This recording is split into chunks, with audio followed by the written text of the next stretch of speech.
आज हमारे साथ है डॉक्टर रोहित गुप्ता फ्रॉम वास्तुदेवा। आपने देखा होगा आमतौर पे कि लोग क्या करते हैं, एक बेडरूम का कलर कुछ और कर देते हैं और दूसरे का कुछ और कर देते हैं, हाँ जी, बिना इस ज्ञान के कि ये किस तत्व से रिलेटेड है। मैंने एक चीज़ और नोटिस की है, I don't know if it's religious और रिलेटेड टू समथिंग, वास्तु से रिलेटेड है या नहीं, आई डोंट नो। जो डिसीजंस लेने की एक क्षमता है, एक सही डिसीजन लेने की, वो हमें नॉर्थ ईस्ट से मिलती है। ओके, जहाँ तक मुझे लगता है कि जो वास्तु है that is not a very known topic to people. लोग बहुत कम जानते हैं वास्तु के बारे में एज एन इंफॉर्मेशन। पे आपने सुना होगा कि हमें नॉर्थ में सिर रखकर नहीं सोना चाहिए। हाँ जी, हाँ जी, ऐसा क्यों? संस्कृत का शब्द है वास्तु, वास जमातु, जहाँ तू वास करता है वो वास्तु, ओके। जहाँ पे आप निवास करते हो। उस निवास करने वाली जगह पे जो इन्वायरमेंट सेटअप हो गया, उस इन्वायरमेंट को स्टडी करना। आज का एपिसोड बहुत ही स्पेशल है for me and I know कि आपके लिए भी बहुत स्पेशल होगा। Today we have doctor Rohan Gupta with us who is a vastu practitioner and will tell us about different vastu aspects. अलग अलग वास्तु शास्त्रों के बारे में बात की है, अलग अलग चीज़ें जो उनसे रिलेटेड है उनके बारे में बात की है, कैसे वास्तु हमारी ज़िंदगी को इफेक्ट करता है, हमारी डेली रूटीन को इफेक्ट करता है उसके बारे में बात की है, कैसे हम रेमेडीज यूज़ करके अलग अलग चीज़ें यूज़ करके हमारी ज़िंदगी को बेटर बना सकते हैं जस्ट विद वास्तु की स्पिरिचुअल एंड साइंटिफिक इंपॉर्टेंस के बारे में बात की है। I want you all to watch this episode in full length. पूरा देखिए, this is the part 1 of the full episode. आप इस पार्ट को पूरा देखिए and then go watch part 2 for the full experience of this episode. Thank you. Hello everyone and welcome to reality talks. आज हमारे साथ है doctor Rohit Gupta from Vastudeva. Sir has numerous years of experience in Vastu and Jyotish. And today, from his experience of these fields, we'll know a lot about the logics and the facts behind Vastu and Jyotish. Also, Sir will be telling us a lot about Vastus and a lot you should know about Vastus. So, let's start this episode.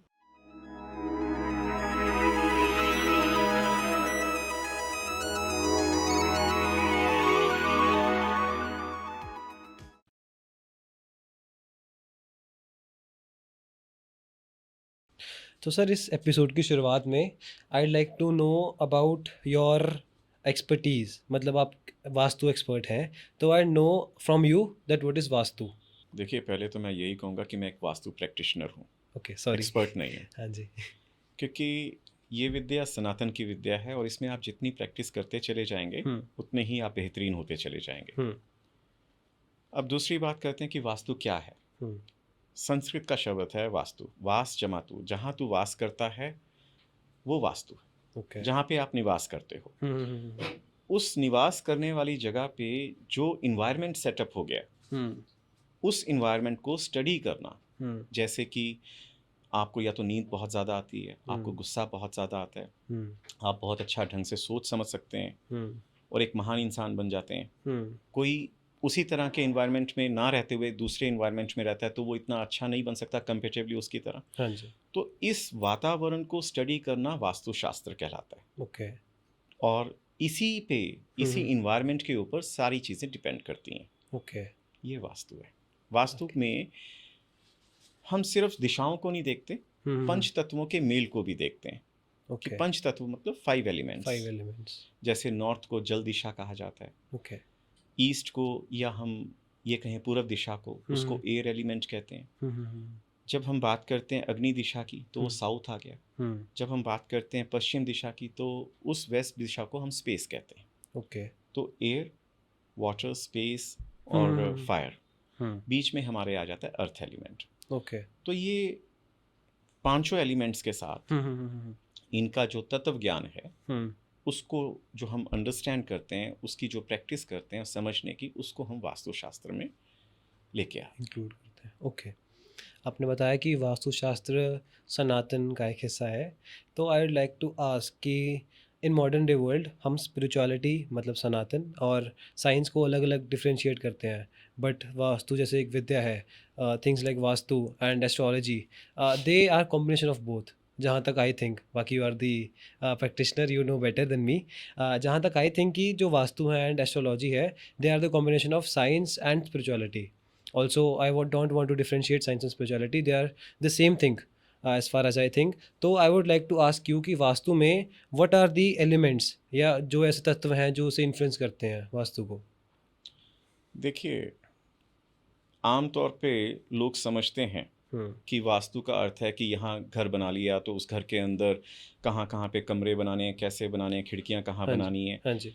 आमतौर पे धारणा ये है, पर actual में ऐसा नहीं है, क्योंकि रूम एक्टिविटीज़ हर डायरेक्शन के साथ बंधी हुई है. तो उन पंच तत्वों में यदि हम सही तरीके से सही रूम एक्टिविटीज़ को स्थापित करते हैं तो हमें एक अच्छे रिजल्ट्स देखने को मिलते हैं अपनी लाइफ में. और साइंटिफिक इस तरह से मैं आपको बड़ा एक छोटा सा एग्जांपल देता हूँ. आमतौर पे आपने सुना होगा कि हमें नॉर्थ में सिर रखकर नहीं सोना चाहिए. हाँ जी, हाँ जी, हाँ जी. ऐसा क्यों? क्योंकि जब आप देखते हैं कि नॉर्थ दिशा जो है, अगर हम अपनी धरती को देखते हैं, अपनी भूमि को देखते हैं, तो आप पाएंगे कि मैग्नेटिक पोल्स हैं. हाँ जी. और नॉर्थ दिशा में वो अट्रैक्ट करती है. राइट. ठीक है. अब हमारे ब्लड के अंदर लोहा होता है, आयरन तत्व होता है. Right right right. तो आयरन जब है, अब अगर हम वहाँ पे सिर रखकर सोते हैं अपना नॉर्थ दिशा की तरफ, तो आयरन धीरे धीरे धीरे धीरे उस प्रैक्टिस में आ जाता है, यहाँ की तरफ इकट्ठा होना शुरू हो जाता है. ओके. तो जो बाद में एक प्रॉब्लम को क्रिएट करता है, जिससे न्यूरो सर्जरी तक जो है पॉसिबल हो जाती है. ओके. इसी वजह से नॉर्थ दिशा में अगर आप सोएंगे तो आपको एक तो स्लीप डिसऑर्डर हो जाएंगे. वहाँ पे आप उस डायरेक्शन में सो के एक अच्छी नींद को, एक अच्छे रिलैक्सेशन को नहीं पा पाएंगे. साउथ इसके ऑपोजिट है. तो साउथ दिशा में यदि आप सिर करके सोएंगे तो आपको नींद भी अच्छी आएगी, आप रिलैक्स भी अच्छा होंगे. तो ये भी साइंटिफिक हो गया. साइंटिफिक है. इस तरीके से हम इसको साइंटिफिकली लेके चलते हैं. और बहुत सारे रीजंस हैं. हाँ जी, हाँ जी. पूरा वास्तुशास्त्र जो है, जो हमारी सनातनी एक विद्या है, और हमारी जितनी भी प्राचीन सनातनी विद्याएं रही हैं, वो सभी साइंस के ऊपर ही हैं. ओके. देखना और समझने की ज़रूरत है बस. हाँ जी, हाँ जी. तो ये आपकी बात का जवाब. ओके. राइट. जहाँ तक मुझे लगता है कि जो वास्तु है that is not a very known topic to people. लोग बहुत कम जानते हैं वास्तु के बारे में एज एन इन्फॉर्मेशन. तो what people do is that जब वो घर बना रहे हैं, कोई भी बिल्डिंग बना रहे हैं, they will not contact a vastu practitioner like you, but they will ask random people कि हाँ पे बताओ कहाँ बनाऊँ, ये सही है कि नहीं सही. सो जो वो मिस इन्फॉर्मेशन फैल रही है उसके कारण उनकी लाइफ पे इफेक्ट हो रहा है. तो what do you think vastu influences us in a way कि ह्यूमंस को वास्तु कैसे इन्फ्लुएंस करता है कि it changes our life, right. हमारी पूरी लाइफ को इन्फ्लुएंस कर देता है वो. तो if someone has something wrong in their house, like आपने हम बात करें तो एग्जांपल दिया नॉर्थ ईस्ट में टॉयलेट वाला, तो उससे हमारी ज़िंदगी में क्या इफेक्ट पड़ता है? बड़ा अच्छा प्रश्न है आपका. आमतौर पे लोग क्या करते हैं कि जैसे किसी पंडित जी को बुला लिया. हाँ जी, हाँ जी. जब वो घर बना रहे हैं, पंडित जी को अब इतनी नॉलेज नहीं है वास्तु की. हाँ जी. उन्होंने नॉलेज इस चीज़ की गेन नहीं की है. कर्म काट का कोई छोटा सा उन्होंने 6 महीने का या साल का हरिद्वार, ऋषिकेश या कोई आदरणीय जगह से उन्होंने कोई कोर्स कर लिया और वो आ गए. हाँ जी. अब उनको इतना पता होता है कि हाँ, अग्नि का स्थान दक्षिण है. ठीक है, यहाँ पे ये होना चाहिए. मतलब वो एक साइंटिफिक वे में ना जाके, हाँ जी, एक सही तरीके से दिशाओं को स्थापित ना करते हुए वो आपको इस तरह से बोल देते हैं. और फिर होता क्या कि जैसे हम किसी को बात करते हैं, मैंने आपसे कोई बात की, हाँ जी, आपने तीसरे बंदे से बात की, उसने किसी और से बात की, तो बात करते करते जो एक्चुअल मीनिंग था वो कहीं डिस्ट्रैक्ट हो जाता है. राइट. अब हम लोग 16 डायरेक्शंस की जब बात करते हैं, तो जब हम किसी एक आम आदमी से बात करते हैं, भाई आपको कितनी डायरेक्शंस का पता है? 4 डायरेक्शंस पता है सर. हाँ जी. अच्छा, चलो 4 पता हैं. किसी को 8 भी पता होती हैं, जो डायगनली 45 डिग्री पे, जैसे नॉर्थ ईस्ट आ गया या साउथ ईस्ट आ गया, साउथ वेस्ट या नॉर्थ वेस्ट आ गया. अब कोई रामायण जिसने बहुत अच्छी देखी हुई है तो वो कहेगा कि मुझे 10 दिशाओं का पता है, क्योंकि रावण जी के बारे में कहते थे कि ये 10 दिशाओं के मालिक हैं. चलो ये भी हो गया. अब विश्वकर्मा प्रकाश के मुताबिक 16 दिशाएं हैं. ओके. और 16 दिशाओं में उनके अपने अपने गुण धर्म हैं. जैसे एग्जाम्पल के तौर पे नॉर्थ दिशा का गुण धर्म अगर हम बात करते हैं, तो पैसे से संबंधित जो अवसर आपको प्राप्त होने चाहिए, मतलब पैसा कमाने के लिए जो अवसर आपको अपने जीवन में मिलने चाहिए, हाँ जी, हाँ जी, हाँ जी. वो उस दिशा से आते हैं अगर वो बैलेंस होगी. ओके. साउथ ईस्ट अगर आपका इम्बैलेंस है फॉर एग्जाम्पल, तो पैसे से संबंधित दिक्कतें आपको आएंगी. ओके. आप कहीं भी इन्वेस्टमेंट करेंगे तो वो पैसा फंस जाएगा. ओके. तो इस लिहाज से हम देखते हैं तो हर दिशा का अपना एक गुण धर्म है, और उसी गुण धर्मों पे हम सारे वास्तु को बैलेंस करते हैं। हाँ जी। जब हम इसको जो एक वैदिक तरीका था वास्तु को, जब वो एक मैप को लेते थे हाँ जी। और उसको डिवाइड करते थे, तो वो क्या करते थे कि एक ही दिशा, मतलब 4 दिशाओं को अलग अलग लेके उसको 9 भागों में डिवाइड कर देते थे एक दिशा को। ठीक है। सॉरी 8 भागों में जैसे उन्होंने डिवाइड कर दिया। तो इस तरह से 32 द्वार वो निकालते थे। तो उसमें कहीं ना कहीं गलतियां हो जाती थी। ओके। क्योंकि जब हम बात करते हैं, जैसे हम ज्योतिष की बात करते हैं, तो ज्योतिष में 12 घर होते हैं। हाँ जी। और एक घर 30 डिग्री का होता है।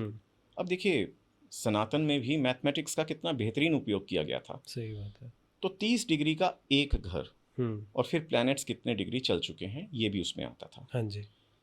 विश्वकर्मा प्रकाश में कोणीय विधि से इसको बैलेंस करने के लिए कहा गया है। ओके।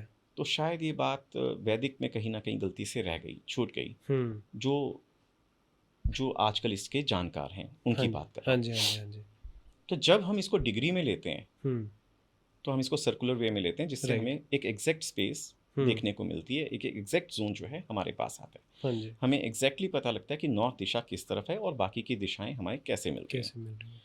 और जब हम पंच तत्वों का उस पर अध्ययन करते हैं, तो हमें एक बिल्कुल एग्जैक्ट चीज़ की समझ में आती है कि इस घर के अंदर इन चीज़ों के मुताबिक ये चीज़ हो रही होगी। ओके। छोटा सा एग्जाम्पल एक और देता हूँ। आप अपने घर में चले जाइए, नॉर्थ दिशा साउथ के मुकाबले आपको ठंडक देगी। आप देखेंगे कि नॉर्थ दिशा जो है साउथ दिशा के मुकाबले ज़्यादा ठंडी होगी। ओके। और जो ईस्ट है वो इन दोनों के बीच का कॉम्बिनेशन होगा। ओके। ठीक है। तो वेस्ट में सूर्य अस्त होते हैं, हाँ तो जी, हाँ यहाँ जी। पे सूर्य की किरणें या गर्मी जो है वो थोड़ा कम रहती है, कम हो जाती हैं। हाँ जी, हाँ जी। तो इस तरीके से जब आप देखते हैं, और पृथ्वी बीच में है, पृथ्वी तत्व जो है वो बीच में है, तो ये सारी चीज़ें समझने की आवश्यकता है। और जब तक हम 16 दिशाओं को, पंच तत्वों को ध्यान में रखते हुए अपने घर को डिज़ाइन ना करें, तो वो एक प्रॉब्लमेटिक आपकी लाइफ में बन जाती है। तो यहाँ पे ज़रूरी हो जाता है कि हमें एक स्केल्ड प्लान जो है वो करना चाहिए, बनाना चाहिए, और पंच तत्वों और वास्तु के आधार पे ही बनाना चाहिए। ओके। लेकिन कई लोग ऐसे होते हैं जिनकी फाइनेंशियल इश्यूज होते हैं, मान लीजिए कि वो वास्तु प्रैक्टिशनर को नहीं कांटेक्ट कर पाते, तो हम आप अपनी ऑडियंस के लिए कुछ ऐसे बेसिक रिक्वायरमेंट्स बता सकें, लेट इट बी आर्किटेक्चर या वैसे भी इन डेली लाइफ में, जो उन्हें प्रैक्टिस करनी चाहिए to get like to be better in vastu, या ताकि उनकी ज़िंदगी में प्रॉब्लम ना आए, उसके रिलेटेड कुछ। हाँ, मैं कुछ बेसिक चीज़ें आपको हाँ बता जी, देता हूँ। हाँ जी। देखिए, उत्तर दिशा जो है वो जल की दिशा है। ठीक है। उत्तर दिशा में हम 4 जोन्स को लेते हैं। अब मैं अगर वास्तु के मुताबिक बात करूं, हाँ जी। तो हम उन जोन्स के नाम लेते हैं इस तरह से: north of north west, north, north of north east and north east. अब बड़ी इंपॉर्टेंट दिशाएं हैं।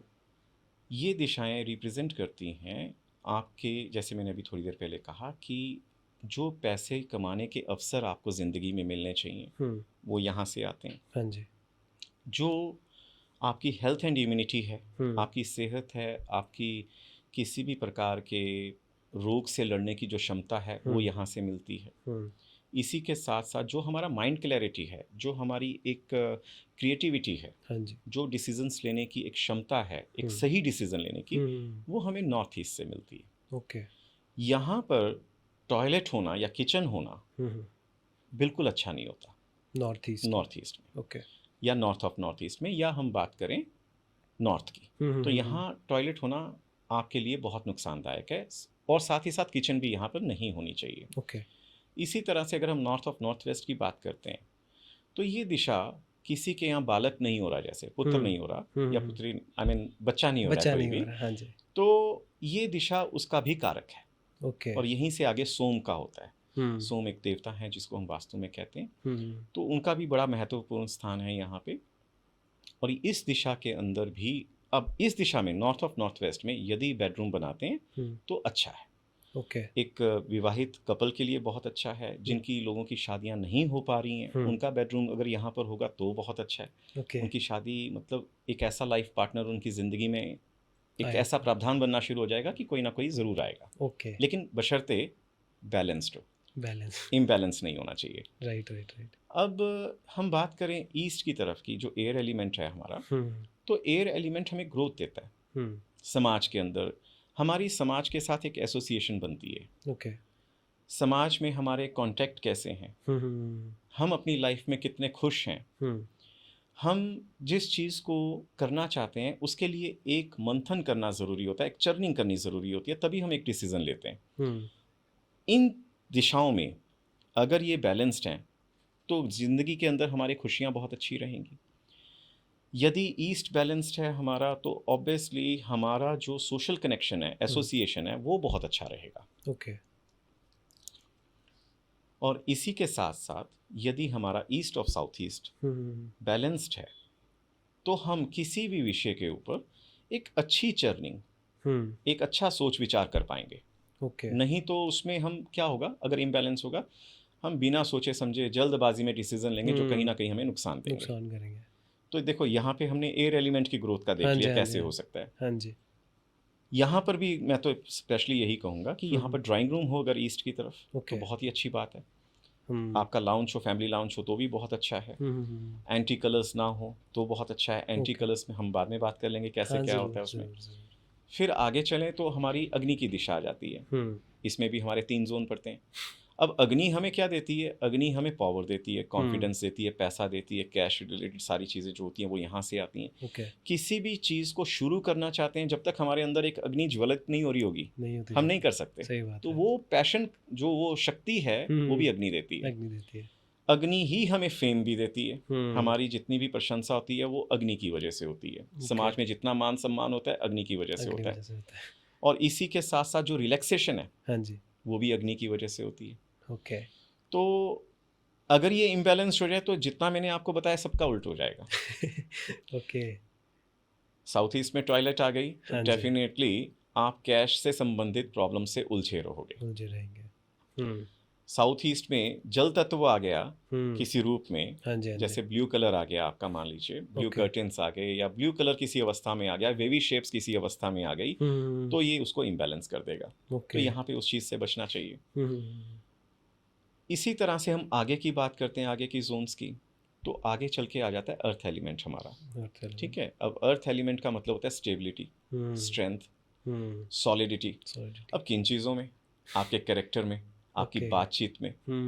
अगर आप किसी से बात कर रहे हैं, अगर वो ये कहते हैं वाह यार क्या बात है, इसकी बात में क्या दम था, हाँ जी हाँ जी, चाहे वो 2 मिनट बात करके क्यों ना गया हो, तो इट मीन्स उस बंदे का अर्थ एलिमेंट बहुत स्ट्रांग है, बैलेंस्ड है। ओके। एक बंदा घंटा बोल जाएगा, 2 घंटे बोल जाएगा और लोग कहेंगे यार क्या बोल के गया, हाँ जी हाँ जी, तो इट मीन्स प्रॉब्लम है, राइट। इसी तरह से हमें इसको भी स्टेबल करना पड़ेगा। और फिर हम आगे बढ़ते हैं स्पेस एलिमेंट की तरफ। तो स्पेस एलिमेंट क्या होता है कि सारी दिशाओं का, जितनी भी हमारी बाहर की एनर्जीज हैं उनके साथ तालमेल रख के चलता है आगे। ओके। तो अगर हमारी चारों दिशाएं, जितनी मैंने आपकी बात की, चारों दिशाओं तो चारों जोन्स की बात कर रहा हूँ, एक तरह से चारों एलिमेंट्स की बात कर रहा हूँ, तो उन एलिमेंट्स में अगर दिक्कत आती है तो स्पेस एलिमेंट आपका ऑटोमेटिकली डिस्टर्ब हो जाएगा। क्योंकि इसने चारों के मेल से चलना है। हाँ जी हाँ जी हाँ जी। अगर मुझे प्रॉफिट चाहिए तो उसमें मुझे क्या चाहिए? पहले तो ग्राहक चाहिए, अपॉर्चुनिटी चाहिए एक पैसा कमाने की। कहाँ से चाहिए? सोसाइटी में से चाहिए, वो सोसाइटी से आएगा। डिपेंडेंसी एक दूसरे फिर कैश चाहिए, वो कहाँ से आएगा? वो अग्नि देगी। सही बात है। अर्थ एलिमेंट चाहिए जो मुझे सेविंग्स देगा, मेरे स्किल्स को बढ़ाएगा, वो अर्थ देगी, तभी तो प्रॉफिट गेन्स होगा। Right right right. तो टॉयलेट्स और किचन, ये अगर अपनी स्पेसिफिक जगह, सही जगह पे होती हैं तो काफ़ी हेल्पफुल हो जाता है। ओके। आप पंच तत्वों यानी कि कलर्स का एक सही उपयोग करते हैं अपने पूरे घर की वॉल्स वगैरह पे। आपने देखा होगा आमतौर पे कि लोग क्या करते हैं, एक बेडरूम का कलर कुछ और कर देते हैं और दूसरे का कुछ और कर देते हैं। हाँ जी। बिना इस ज्ञान के कि ये किस तत्व से रिलेटेड है और वो क्या कर सकता है। साउथ में या साउथ ईस्ट में अगर ब्लू कलर कर देंगे आप तो प्रॉब्लमेटिक हो जाएगा। साउथ ईस्ट में कलर कर दिया ब्लू कलर आपने, एक्सीडेंट्स होने की संभावना बढ़ जाती है, कैश क्रंच तो होगा ही होगा। तो इस तरह की दिक्कतें जो हैं आपको देखने को मिलेंगी। ठीक है। यदि कमरे, फॉर एग्जांपल बच्चों, अगर कोई घर में बच्चे हैं या स्टूडेंट्स हैं पढ़ने के लिए, तो बहुत ही बेहतरीन हो जाता है कि अगर उनका जो स्टडी रूम है वो वेस्ट ऑफ साउथ वेस्ट में हो। ओके। तो वो बहुत अच्छी तरह से पढ़ पाएंगे। उनका स्टडी टेबल जो है वहाँ हो, उनकी बुक्स वहाँ पर हों, तो बेहतरीन काम देंगी, बेहतरीन आउटपुट आएगी। हाँ जी। तो इसी तरह से तत्वों का ज्ञान होना बहुत बहुत ज़रूरी ज़रूरी है। है, अब बहुत आपने ज़रूरी है। देखा होगा यहाँ हाँ जी। बहुत ज़रूरी है, हम्म यहाँ बहुत ज़रूरी है कि मैं आपको एक एग्जांपल दूं कि नॉर्थ ईस्ट में जिनके यहाँ टॉयलेट्स होती हैं, कैंसर पक्का हो जाता है ओके या कैंसरस प्रॉब्लम ज़रूर हो जाती है। ओके। मैं पीजीआई गया, सेक्टर 32 हॉस्पिटल में भी गया, मैक्स में भी गया, तो मैं वहाँ पे जो वहाँ पर कैंसर पेशेंट्स थे मैं उनसे मिला, उनसे बातचीत की, थोड़ा मैप तैयार किया उनका घर पे, आई मीन पेपर के ऊपर हाँ उनका जी, घर हाँ का जी, हाँ मैप जी। तैयार किया। तो देखने में पाया कि नॉर्थ ईस्ट में टॉयलेट्स थी। तो बेहतरीन एग्जांपल है, जिसके घर में टॉयलेट है नॉर्थ ईस्ट में, उनको वो टॉयलेट 100% वहाँ से हटा देनी चाहिए। मैं सिर्फ टॉयलेट सीट की बात कर रहा हूँ, आप उसको एज अ बाथरूम यूज़ कर सकते हैं, परंतु टॉयलेट सीट वहाँ पर नहीं होनी चाहिए। नहीं तो वो आपकी सबसे बड़ी प्रॉब्लम बन जाएगी लाइफ की। और जिन घरों के अंदर आप नॉर्थ ईस्ट से टॉयलेट सीट नहीं हटा सकते, मैं रिकमेंड करूँगा कि उस घर को छोड़ दीजिए, राइट। प्लीज़। ओके।